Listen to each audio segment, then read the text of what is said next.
Alors mes chers amis, pour ce nouveau cours de Torah, eh bien j'espère que vous avez passé un bon Shabbat, parachat de Rekev. C'était le deuxième Shabbat de consolation.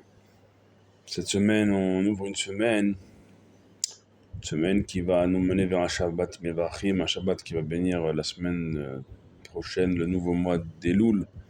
Ça y est, on s'approche à grands pas de ce mois décisif, ce mois d'inventaire, ce dernier mois de l'année où Amelech Bassadé, le roi sera dans les champs, le roi sera proche de chacun.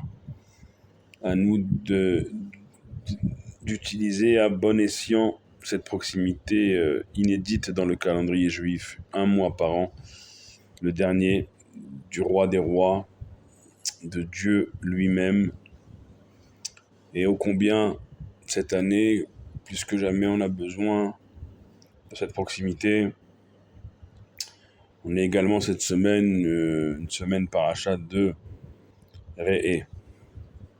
Re'e, אני נותן לפניכם היום את הברכה ואת הקללה. הקדוש ברוך הוא, juste avant l'entrée du mois d'Elul dans nos vies, il nous prend pas en traite. Il nous dit voilà, aujourd'hui, le Shabbat qui bénit ce nouveau mois d'Elul, je place devant vous la bénédiction et son contraire. On l'appellera son contraire pour ne pas dire le mot exact. On préfère rester uniquement sur la bénédiction. Mais maintenant, si Shabbat dernier, c'est-à-dire hier et avant-hier, on a lu à Ekev Tishmeoun que l'écoute soit chevillée à nos talons, à nos corps. Et bien là, c'est Re'e, c'est la vision. Pour nous permettre de recevoir la bracha, il faut ouvrir les yeux et les maintenir ouverts. Pour avoir Ekev Ikveta de Meshicha s'approcher de cette époque messianique, il fallait l'écoute pour voir de manière concrète la concrétisation de la plus grande des bénédictions, c'est-à-dire la Géoula, la délivrance, mais la voir réellement et concrètement devant nos yeux, il faut alors, paradoxalement, ou je dirais tout à fait justement et à juste titre, ouvrir les yeux pour avoir cette beracha, cette bénédiction ultime que nous attendons tous. Et chas v'shalom, Dieu nous en préserve, ne pas avoir son contraire, c'est-à-dire autre chose que la bénédiction qu'on ne citera pas. Il faut ouvrir les yeux. Alors, je vous pose la question et je me la pose d'abord à moi-même. La semaine dernière, donc, on a parlé que l'écoute soit chevillée à nos talons. Est-ce que vraiment on écoute? Et cette semaine, on parle de voir devant nous. Dieu, il nous fait voir devant nous les deux options. Est-ce que vraiment on voit? Est-ce qu'on voit quoi ou est-ce qu'on voit plutôt et surtout qui? Re'e Anochi notan lifnechem hayom. Qui c'est ce Anochi? C'est Ana Nafshi Kadvit Yavit. Ce sont les initiales de Anochi. C'est la même formulation qui a ouvert les 10 paroles, les 10 commandements au Har Sinaï, où Dieu il a commencé par ces 10 paroles en disant Anochi Hashem Elokicha. Je suis Hashem votre Dieu. Ici, Anochi aussi, ce terme est réemployé, c'est les initiales des mots en araméen Ana Nafshi, moi et toute mon essence, tout ce que je suis, Kadvit, je l'ai mis, je l'ai contenu dans ce que j'ai écrit, Yavit et dans ce que je vous ai donné, c'est-à-dire sa Torah.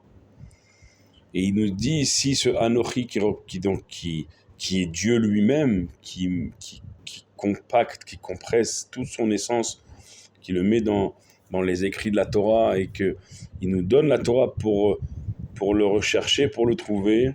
Il nous dit Ayom, aujourd'hui, Davka, ce Shabbat qui précède ce mois d'Elul si décisif, si important pour finalement toute une année à venir qui s'approche, avec ces jours redoutables à son début, Rosh Hashanah, les 10 jours de Teshuvah, Yom Kippourim, jusqu'à Hoshana Rabbah même, plus que 10 jours. Bien, pour préparer au mieux ces jours décisifs qui vont décider de toute l'année à venir, Eh bien, juste avant d'entrer dans ce dernier mois de l'année, dans ce mois d'Elul, tellement important, je mets devant vous, eh bien, vous avez devant vous la bénédiction et son contraire. Qu'est-ce que je vous demande aujourd'hui? C'est de voir, c'est de prendre le temps et la peine d'ouvrir les yeux, mais de les ouvrir vraiment, parce que, encore une fois, si je vous pose la question, est-ce que vous écoutez? Vous allez me dire, oui, on écoute. Est-ce que vous voyez? Oui, on voit, et pourtant, si vraiment on prenait la peine d'écouter, de s'écouter, si vraiment on prenait la peine de voir et de se regarder, d'être vraiment attentif, alors oui, immédiatement la beracha ultime, la bénédiction ultime, la geoula, la délivrance, ce ikveta de Meshicha serait arrivé depuis très longtemps. Si c'est pas encore arrivé, c'est qu'on prend pas le temps d'écouter, de s'écouter, c'est qu'on prend pas le temps de voir, mais de vraiment voir, de vraiment ouvrir les yeux. Ouvrir les yeux, ça a plusieurs dimensions, ça a plusieurs niveaux, ça a plusieurs degrés. Il y a des livres entiers sur la Reïa, sur cette faculté incroyable de l'être humain de voir. Et dans la Torah, et notamment dans la Torah Takabala, dans la Torah Tachasidut, c'est marqué dans le Tanya de Rabbi Shneur Zalman de Liadi, dans de nombreux ouvrages chassidiques et kabbalistiques. Rabbi Shneur Zalman de Liadi, l'Admor Azaken, il dit dans son Tanya que les yeux dans la Torah, pour un juif, pour une juive, c'est le reflet de sa neshama, le reflet de son âme, ce qu'il fait rentrer par ses yeux dans son corps jusqu'à son âme. Ça peut faire du bien à son corps et du bien à son âme, ou l'inverse, que Dieu nous en préserve. Les yeux sont la porte d'entrée, sont le reflet, c'est-à-dire que quelque chose qui est vu, il est enregistré, il est imprimé dans la tête. C'est pour ça que la vue, elle est très importante et elle peut être, malheureusement, dans son contraire, très destructrice. On est en pleine période d'été et, vous savez, chez les chassidim, on continue de lire les Pirkei Avot, les maximes de nos pères, jusqu'à Rosh Hashanah, justement pour ces jours d'été. Parce qu'au niveau de la vue, ces jours d'été, si c'est pas un scoop de le dire, c'est catastrophique. C'est catastrophique. Je pourrais ici vous faire un cours, même pas de religion, de médecine, juste de médecine, pour vous faire prendre conscience que ce qui n'est pas lié à nous par, je dirais, lien sacré, eh bien, c'est pogem, ça touche, ça a des conséquences. Et déjà, l'explication provient de notre corps, de la médecine pure, et ça a des conséquences en retour. C'est sur notre corps et sur beaucoup de choses. Beaucoup de choses. Je ne suis pas en train de m'ériger en saint des yeux. Je suis loin du compte. Je dis pas on, je dis je suis loin du compte. C'est la bracha, c'est dans ce qui est caché. Esther, son nom veut dire caché. Elle a eu la bracha de retourner un sort tout entier contre 127 provinces qui en voulaient au peuple juif de son époque, par le fait d'être caché. Vous voyez, nos maîtres, ils se cachent le visage, pas seulement pendant la prière. Je pourrais ici vous raconter des histoires vraies par centaines, par milliers, sur le fait que, regardez, aujourd'hui c'était la Hiloula, aujourd'hui, du Staïpeler. Le Staïpeler, c'était le père de Raphaïm Kanievski, un des plus grands de notre génération, et son père, c'était le Staïpeler, un des plus grands de la génération précédente, mais un géant parmi les générations en Torah.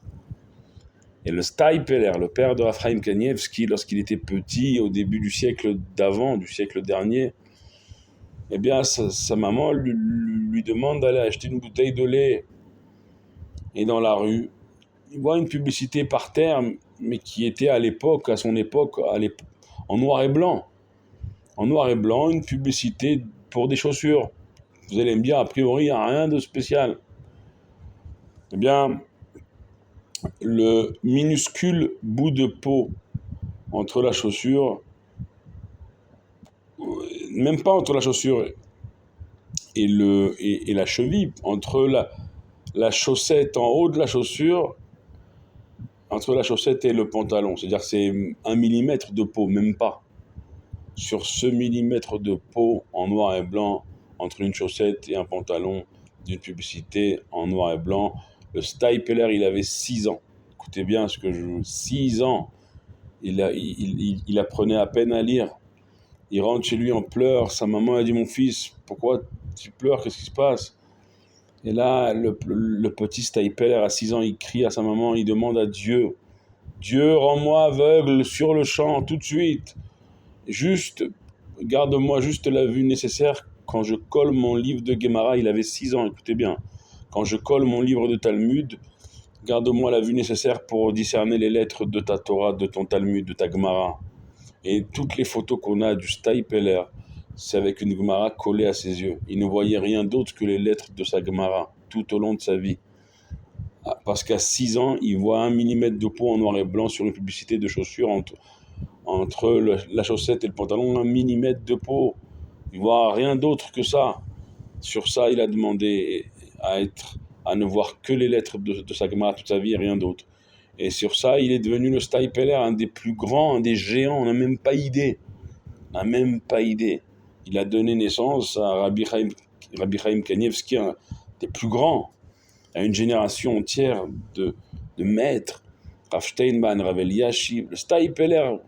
Vous allez aujourd'hui à Bnei Brak en Israël ou même à Yerushalayim, à Jérusalem, ou dans n'importe quelle ville, dans n'importe quel makom, endroit de Torah, vous dites le mot Steipeler, le nom Steipeler, les gens y tremblent. Pourquoi? Parce que la vue, il a préservé sa vue. Alors, vous allez me dire, ouais, non mais il n'y a rien il n'y a pas ouais en fait. Il n'y a pas ouais, on est à 12 minutes, mais il y a des histoires vraies sur la vue qui ont conduit à la grandeur. Quand nous, on pense tout voir, eh bien, c'est bien, il faut... Non, mais on est à côté de la plaque. Ce que le monde veut nous faire voir aujourd'hui, c'est pas ce qui est bien au sens bien du terme. On est à côté de la plaque. Ce que le monde veut nous faire voir, ça nous mène à des conséquences véritables dans la vie entière de familles détruites, Hachem Ishmor. Dieu nous en préserve et c'est par là que passe la bracha, le fait de préserver ses yeux. On essaiera, Binéder, avec l'aide de Dieu, d'en développer plus tout au long de cette semaine de cours. Soyez tous et toutes bénis, priez pour nous comme on prie pour vous. Ensemble, on sera toujours plus forts. Baruch Adonai Leolam. Amen ve Amen.